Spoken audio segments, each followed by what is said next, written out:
आज अनुसूचित क्षेत्र तू एक जगह बेही जा के अंदर संवैधानिक आधारों आरक्षण को लेके अनुसूचित क्षेत्र आरक्षण मोर्चा के बैनर तले इस कार्यक्रम में सबसे पहले तो मैं इस मंच पे हमारे जो महापुरुषों की जो प्रतिमा लगी है, इन महापुरुषों को नमन करना चाहूंगा। और साथ ही इतनी गर्मी में भी बारिश के सीजन से पहले जो तूफान आता है, ऐसा तूफान अभी से आना शुरू हो गया। और इतनी गर्मी है, शादियों का सीजन है, इसके बावजूद भी उदयपुर जिले के सामाजिक विंगों के पदाधिकारियों ने, समुदाय के हित में काम करने वाले कार्यकर्ताओं ने इस कार्यक्रम को सफल बनाया है। उसके लिए इस कार्यक्रम को सफल बनाने वाले सारे पदाधिकारी कार्यकर्ताओं को मेरी ओर से तहे दिल से धन्यवाद देना चाहूंगा। साथियों, लगभग शायद मेरी जानकारी में जो है कि 12 बजे से वक्तव्य शुरू हुए। सभी वक्ताओं ने अपने अपने विचार रखे। अनुसूचित क्षेत्र के अंदर संवैधानिक प्रावधानों को लेके सभी साथियों ने अपने वक्तव्य रखे। आप सबने बड़े तसल्ली से, शांतिपूर्वक ढंग से एक अनुशासित संगठन के रूप में, अनुशासित व्यक्ति के रूप में सभी साथियों का जो वक्तव्य सुना, उसके लिए तहे दिल से धन्यवाद देना चाहूंगा। जितने ये दोनों साइड जो पदाधिकारी या यूट्यूबर जितने जो साथी हैं, तो अधिकतम मेरे हिसाब से मंच में इधर आगे आ जाए ठीक रहेगा। जो पत्रकार साथी हैं और जो यूट्यूबर कुछ जो भी हैं, वो छोड़ के बाकी साथी आगे आ जाए ठीक रहेगा, क्योंकि कार्यक्रम समापन की ओर है। अपने साथ कुछ वक्ता रहे हैं। ये जो आरक्षण मोर्चा बना, आजादी के बाद से ये देश 1947 में आजाद हुआ, 1950 में संविधान लागू हुआ और 1995 तक हमारे बाप दादे नौकरी से अनभिज्ञ थे, आरक्षण से अनभिज्ञ थे कि आरक्षण क्या होता है। कई जनों को ध्यान में नहीं था। जो शहरी इलाके में थोड़ा बहुत पड़ गया है, वो आरक्षण के बारे में जानता था। सिर्फ जानता था कि एसटी, एससी या ओबीसी को आरक्षण मिलता है, लेकिन कितना मिलता है, कैसे मिलता है, किस प्रावधान के तहत मिलता है, वो जानकारी नहीं थी उस समय।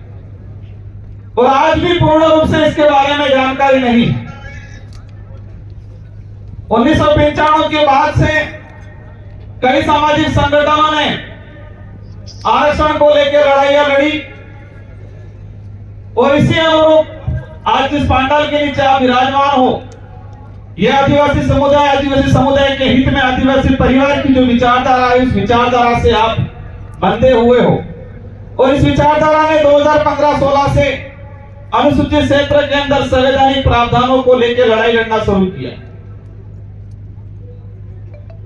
तो आरक्षण का जो इतिहास है, देश लेवल पे जब संविधान में इसके प्रावधान हुए, इससे पहले जब ब्रिटिश शासन था, अंग्रेजों का शासन था, उस दौरान हमारे और इस मंच बना के अनुसूचित क्षेत्र की वास्तविक हक अधिकार की लड़ाई को जनता तक पहुंचाना। और जो डबल इंजन की सरकार के जो नुमाइंदे जो नीचे लेवल पे घूमने वाले, जो जनता को गुमराह कर रहे थे, आपस में लड़ाने का जो काम कर रहे थे, इन लोगों को मुंह बंद करने का काम किया इस मंच ने। तो मैंने कोशिश किया कि ये लड़ाई क्यों लड़ी जा रही है, आज हम एकत्रित क्यों हैं। अब हमारी लड़ाई किसी समुदाय से नहीं है, न जैन से है, न ब्राह्मण से है, न राजपूत से है, न मीणा से है, न सहरिया से है, न संथाल से है। हमारी लड़ाई किसी धर्म से भी नहीं है। हमारी लड़ाई कांग्रेस बीजेपी वाला थे कि हम पालियानी लड़ाई ही नहीं है हमारी। अब आप विचार कर रहे होंगे हमारी लड़ाई क्या है। हमारी लड़ाई संविधान के अंदर जो संवैधानिक प्रावधान है उसको धरातल पे लागू क्यों नहीं किया जा रहा है, वो लड़ाई है। अब लड़ाई है किससे? लड़ाई ये है संवैधानिक अधिकारों को लागू करना, ये लड़ाई है। और लड़ाई है किससे? जो इस काम में रोड़ा बन के खड़ा है उससे है। तो रोड़ा बन के कौन खड़ा है? वर्तमान सरकार। वर्तमान सरकार किसकी है? कांग्रेस, बीजेपी की, और इससे पहले कांग्रेस की थी। हमारे खेत की लड़ाई नहीं है। जब बात आती है क्षेत्र के अंदर समुदाय की, इस क्षेत्र में सभी समुदाय के लोग रहते हैं। जब तो एक बाप के दो भाई हैं, एक बाप के दो बेटे हैं, अगर एक बाप की जो 5 बीघा जमीन है, अधिकार और सच्चाई ये हो, मतलब इसका फर्ज ये बनता है कि 2.5 बीघा दोनों को बराबर बांटा जाए, ये न्याय है। और बाप या एक बड़ा बेटा चालाकी से 4 बीघा ले ले और एक बेटे को 1 बीघा दे दे। अब छोटे बेटे के हक बनता है, नहीं बनता है अन्याय के खिलाफ लड़ाई लड़ने का? वो सगा भाई है, लेकिन फिर भी उसका फर्ज है, उसका हक बनता है और उसका अधिकार है कि अन्याय के खिलाफ आवाज उठाना। वही चीज अनुसूचित क्षेत्र के अंदर हो रहा है। 75% अनुसूचित क्षेत्र के अंदर ट्राइबल समुदाय रहता है, आदिवासी समुदाय रहता है, 4 से 5% एससी समुदाय रहता है, ओबीसी रहता है, जनरल रहता है। तो प्रतिनिधित्व जिसकी जितनी जनसंख्या है इतना उसका प्रतिनिधित्व होना चाहिए, ये लड़ाई है हमारी। अब इस लड़ाई में अगर कोई दूसरे समुदाय वाला, कोई धर्म वाला, कोई पार्टी वाला बीच में आके खड़ा रहता है, हमारा विरोध करता है, इसका मतलब यह तय होता है कि वो शोषणकारी नीति वाला आदमी है, वो अन्याय करने वाला आदमी है और वह हमारा दुश्मन है। इस बात को समझना पड़ेगा। अब मैं कुछ आंकड़ों पे आना चाहूंगा। यह आरक्षण मोर्चे की जो लड़ाई थी, काफी भर्तियां हैं। हम कहते हैं अन्याय हुआ, सरकार कर रही है। कुछ लोग कहते हैं अन्याय नहीं हुआ, सरकार नहीं कर रही है। तो हम आंकड़ों की बात करें, अनुसूचित क्षेत्र के अंदर आरएस अधीनस्थ सेवा की भर्तियां निकली। मैं 3 से 4 भर्तियों का उदाहरण बताना चाहूंगा। 2013 के अंदर आरएस अधीनस्थ सेवा की अनुसूचित क्षेत्र के लिए 43 सीटें आई और 43 में से एसटी का जो 45% जो मतलब अधिकार नहीं कहेगी कि अधिकार तो ज्यादा है, 45% जो प्रावधान था उस अनुरूप मिलना चाहिए था 19 सीटें, मिली कितनी? 18, 41%। ओपन कैटेगरी जो 50% जो अनारक्षित सीटें रखी है, उन सीटों में सभी वर्ग के लोग जा सकते हैं, ये प्रावधान है बोलने में, कागजों में, लेकिन होता नहीं है। तो उसके हिसाब से मिलनी चाहिए थी 21 सीटें, लेकिन वहां मिली 25 सीटें। जब रिजल्ट आया 2013 आरएस अधीनस्थ सेवा का, 45 सीटों पर सीधे अनुसूचित क्षेत्र के सामान्य वर्ग से भरी गई और एसटी के कितने पद भरे? जो 18 मिले थे वही। 75% जनसंख्या वालों को 18 और बाकी 25 सीटें से भरी गई और 80 को मिला 0। वही चीज 2016 के अंदर 29 सीटें आई, एसटी को मिली 12, सामान्य ओपन कैटेगरी की रही 17 और एक भी एसटी एससी कैटेगरी का सामान्य सीट पे इसका चयन नहीं हुआ। वही चीज 2018 के अंदर 49 सीटें आई, एसटी को मिली 42 सीटें, सॉरी एसटी को मिली 12 सीटें। कितने प्रतिशत? 32%। 2013-2016 का जो अधिसूचना है वो कह रही है 45%, लेकिन यहां पर कितना मिला? 32%। और ओपन कैटेगरी की सीटें आई 25 सीटें, एसटी को मिली अनुसूचित क्षेत्र के अंदर 12 सीटें, ओपन कैटेगरी को मिली 25 सीटें। इस प्रकार तीनों भर्तियों के अंदर 109 सीटें आई, 109 में से 49 एसटी को और 67 सीटें ओपन कैटेगरी की रही। जब रिजल्ट आया देखा एक भी आरक्षित वर्ग का बच्चा सामान्य सीट पे नहीं गया। अब जो ज्यादा डेढ़ होशियार है वो कहते हैं कि मेरिट में नहीं आया होगा, पढ़ा नहीं होगा ज्यादा, नंबर कम आए होंगे। मैंने सारी बच्चियों की स्टडी की, जो अपन मेरिट फाइट कर रहा था, उस बच्चे को भी रिजर्व कैटेगरी में डाला गया। क्या ये अन्याय नहीं है?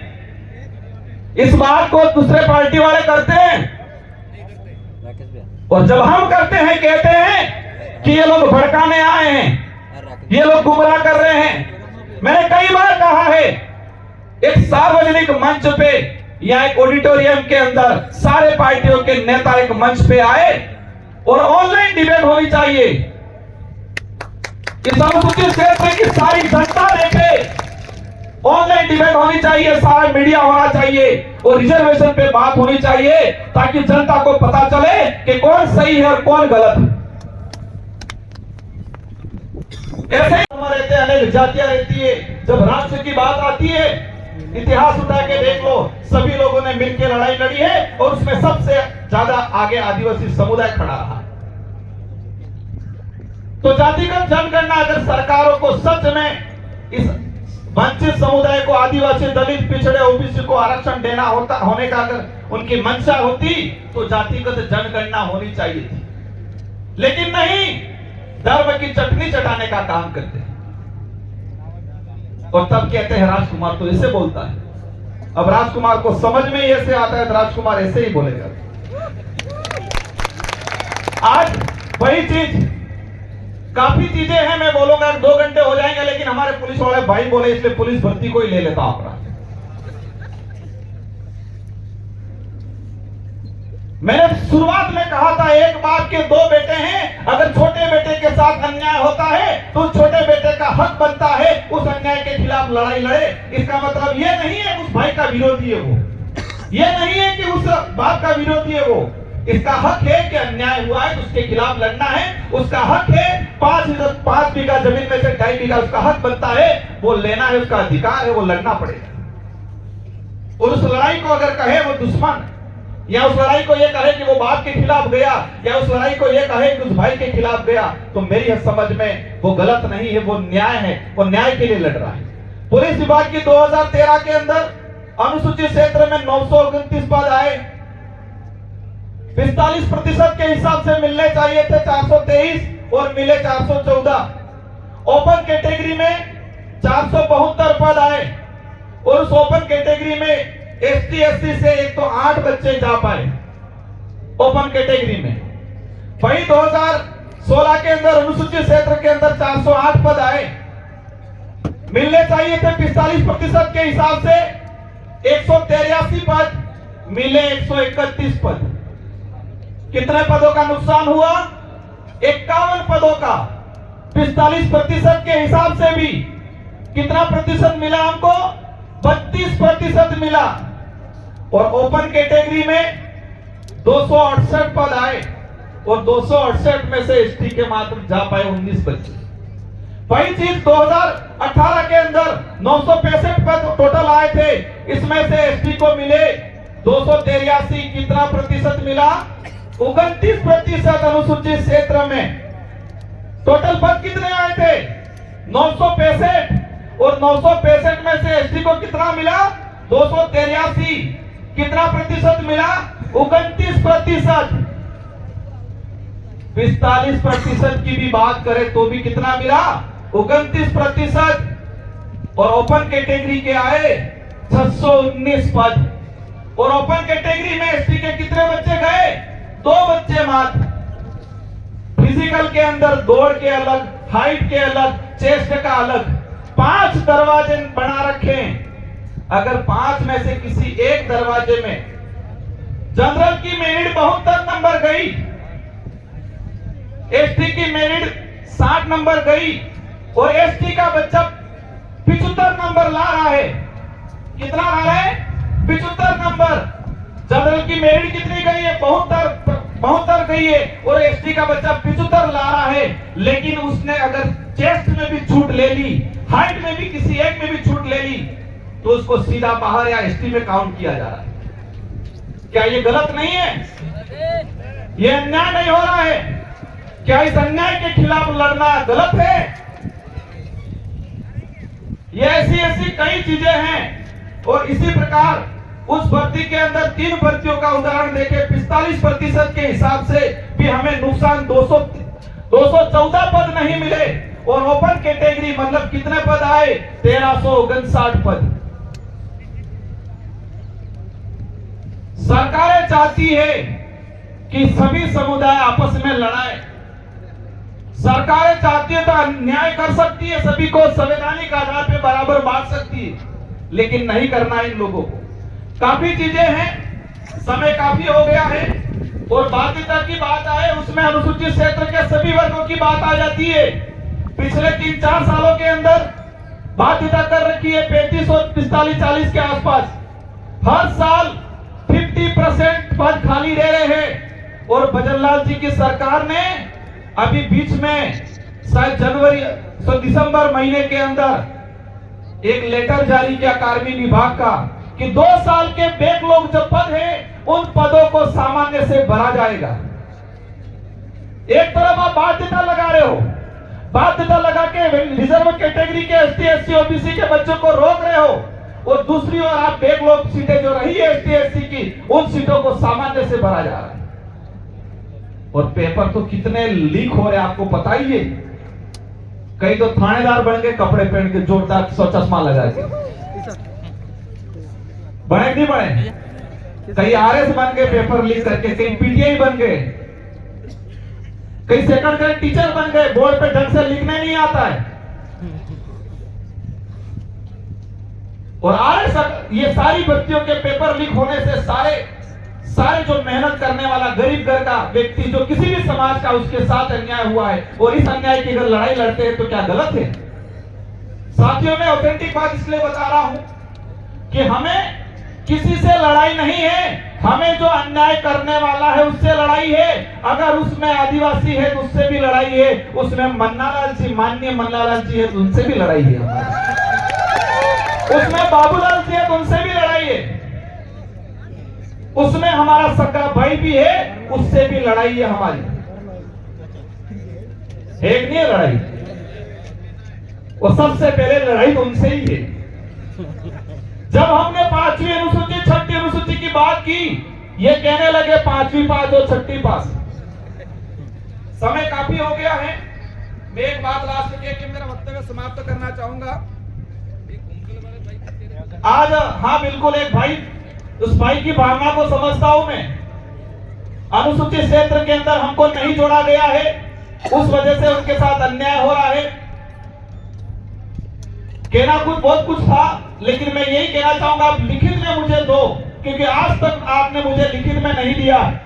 अनुसूचित क्षेत्र के अंदर 1981 के अंदर राजस्थान में अनुसूचित क्षेत्र के प्रावधान लागू हुए 1981 में। अप्रैल 2018 के अंदर अनुसूचित क्षेत्र का विस्तार हुआ, तो 5वीं अनुसूची का जो संवैधानिक प्रावधान है वो अप्रैल 2018 में विस्तार हुआ। इससे पहले 1981 के अंदर अनुसूचित क्षेत्र में, राजस्थान के अंदर अनुसूचित क्षेत्र के प्रावधान लागू हुए, और उसी से ये बात याद आ गई। फिर मुझे वक्फ वाली जनता को गुमराह कर रहे, वक्फ की जमीन शेड्यूल 5, अब बोलने लगे शेड्यूल 5, कम से कम शेड्यूल 5 तो बोलने लगे ये लोग। पहले बोलते थे ये हम 5वीं अनुसूची की बात करते हैं, 5वीं बात कहते, अब कहने लगे कि वक्फ की जमीन है, मैं शेड्यूल एरिया 5वीं अनुसूची में नहीं ले सकते। राजस्थान काश्तकारी अधिनियम 1955 की धारा 42 में स्पष्ट लिखा हुआ है कि अनुसूचित क्षेत्र के अंदर अनुसूचित क्षेत्र की जमीन, कृषि जमीन कोई भी गैर आदिवासी नहीं ले सकता है। इस पे बात क्यों नहीं कर रहे हो आप? 1981 के बाद अनुसूचित क्षेत्र में मैं दावे के साथ इस मंच से कहना चाहूंगा, 1 इंच भी आदिवासी की कृषि आबादी जमीन वक्फ में नहीं गई होगी, क्योंकि कानून बड़ा हुआ है, जनता को गुमराह कर रहे हैं। बाकी इनका इतिहास क्रांति पहले छोटा मोटा बता ही दिया। सीलिंग एक्ट पे जाएंगे हम लोग। इंदिरा गांधी के समय सीलिंग एक्ट आया 1975 के आसपास, और सीलिंग एक्ट में उस राजाओं ने, क्योंकि आजादी से पहले इस जमीन का कारोबार किसके पास था?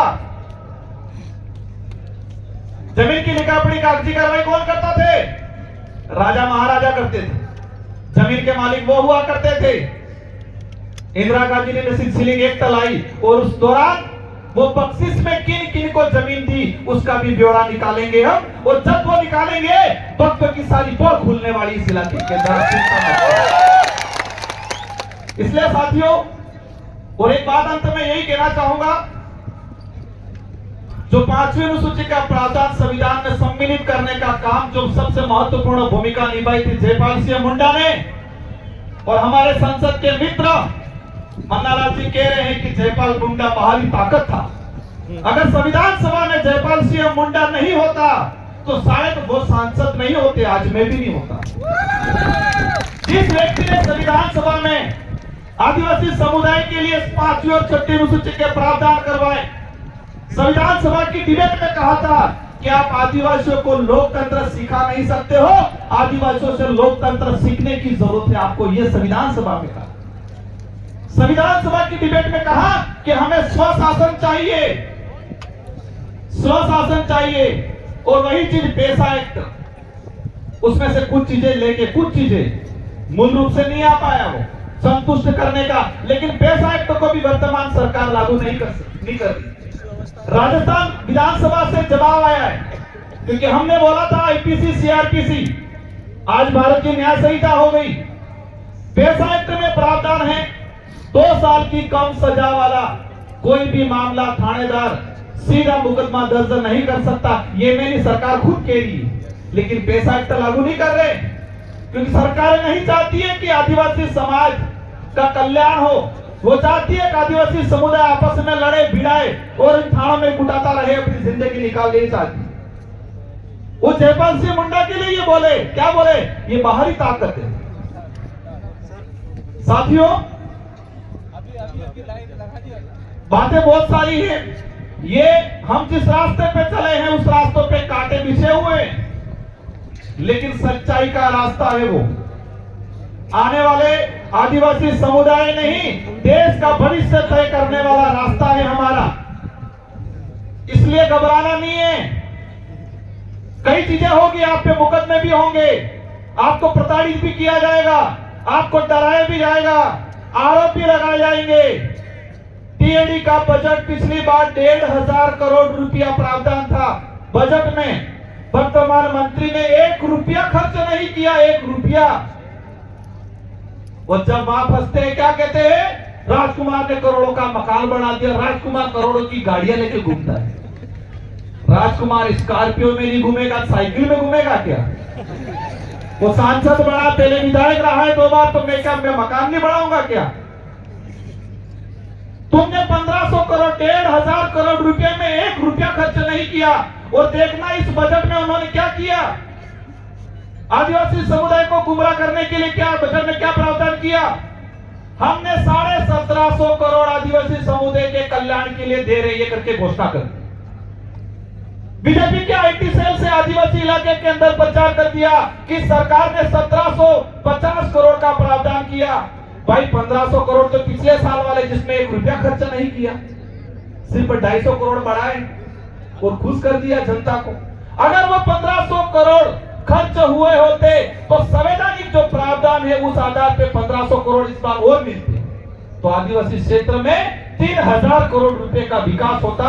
लेकिन वर्तमान में जो मंत्री हैं, वर्तमान में जो सरकार है, उनकी वजह से आज आदिवासी इलाके के अंदर स्कूलों में टीचर नहीं है, कमरे नहीं है, स्वास्थ्य सुविधा नहीं, और उनको धर्म की चटनी चटाने के अलावा कोई फुर्सत नहीं।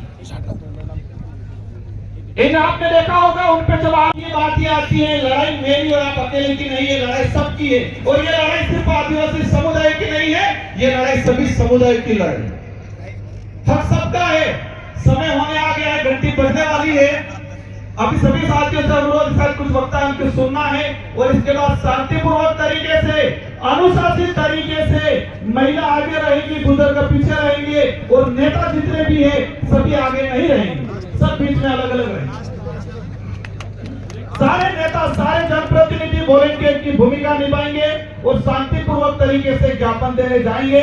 और ये लड़ाई शुरुआत हुई है, उस लड़ाई को अंजाम तक भी ले जाना है, और आने वाले समय में बड़ा आंदोलन करेंगे अनुसूचित क्षेत्र के अंदर। वो ये सरकारें मुकदमों से लाठियों से डराने का काम करती है, लेकिन उनको ये कहना है हमें इस मंच से, इतिहास उठा के देख लो, हमारे पूर्वज हल्दी घाटी में नहीं डिगे थे, हल्दी घाटी से नहीं भागे थे, अंग्रेजों राजा रजवाड़ों से नहीं डरे थे, तो आपके इनसे मुकदमों से डरने वाले नहीं, आपके इन छोटे आरोपों से डरने वाले नहीं है, आपकी इन छोटी धमकियों से डरने वाले नहीं है। आरक्षण की लड़ाई, संवैधानिक अधिकारों की लड़ाई, अनुसूचित क्षेत्र के अंदर ये आरक्षण मोर्चा आदिवासी परिवार लड़ता रहेगा, मजबूती से रहेगा, एक दिन अंजाम तक पहुंचेगा। इन्हीं शब्दों के साथ आप सबको धन्यवाद, आभार, जय जोहार, जय भीम प्रदेश, जय संविधान।